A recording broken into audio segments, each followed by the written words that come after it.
শিক্ষার্থীরা, এতক্ষণ আমরা দেখলাম এই যে অমরা বিন্যাস সম্পর্কে একটু জানার চেষ্টা করবো। অমরা বিন্যাসকে ইংরেজিতে বলা হয় প্লাসেন্টেশন। অমরা বিন্যাস সম্পর্কে যদি জানতে হয়, আমাদের প্রথমে জানতে হবে অমরাটা কী।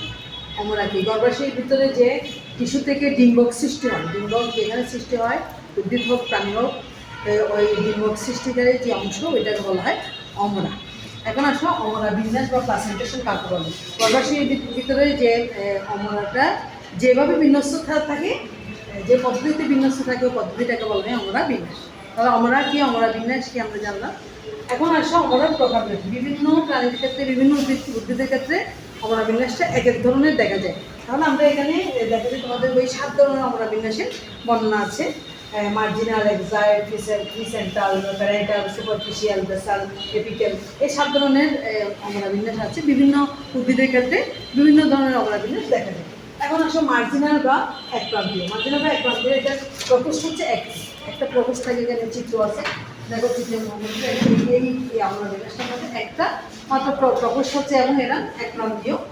আর এরা হচ্ছে এগুলো কিছু দেখা যায় প্লাসেন্টা, এদের প্লাসেন্টাটা হচ্ছে একটা কিনারের মতো অবস্থান করে।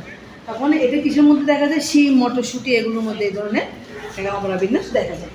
এবার আসো এক্সাইল বা অক্ষীয়। অক্ষীয় অমরা বিন্যাস হচ্ছে একাধিক প্রকল্প বিশিষ্ট থাকে এবং এটা সাধারণত প্লাসেন্টাটা অক্ষ বরাবর থাকে। এখানে যদি আমরা দেখি তখন দেখা যায় যে এক্সাইলের মধ্যে এক্সাইল দেখা যায় এটা অক্ষ বরাবর তোমার এগুলো থাকে, যে বক্তা অক্ষ বরাবর থাকে, এই জন্য এটাকে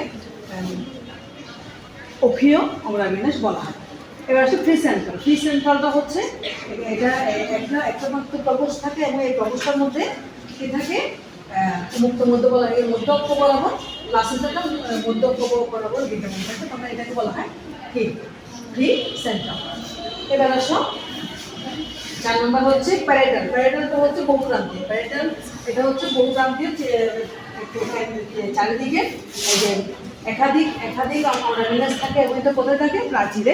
প্রাচীরের দিকে থাকে। আমরা দেখতে পাচ্ছি এই অমরা বিন্যাসটা থাকে প্রাচীরের দিকে। এবার আসলে সুপারফিশিয়াল। সুপারফিশিয়ালটা হচ্ছে কোথায় থাকে? এটা হচ্ছে প্রস্থ প্রাচীরের মধ্যে থাকে, সুপারফিশিয়াল, এবং এটা সাধারণত শাপলা এবং পদ্মের মধ্যে দেখা যায়। প্যারাইটালটা দেখা যায় শশা এবং লাউর মধ্যে, ডিসেন্টালটা দেখা যায় এখানে লিখে দিয়েছি, একটু দেখার চেষ্টা করো এখানে।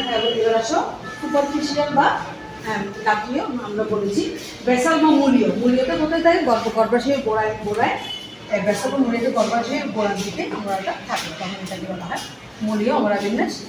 আর মূলীয় অমরা বিন্যাস কোথায় দেখেছি? সূর্যমুখী, ধান, এগুলোতে মূলের মধ্যে অমরা বিন্যাসটা মূলের মধ্যে হয়।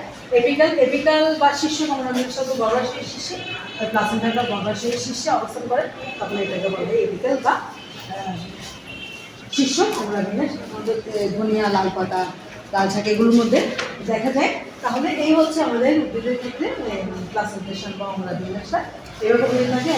এবং তোমাদের সিলেবাসে এতটুকুই আছে। 7 ধরনের অমরা বিন্যাস আছে। আমরা প্রাণীর ক্ষেত্রেও করবো, সেকেন্ড ইয়ারে যখন যাবো।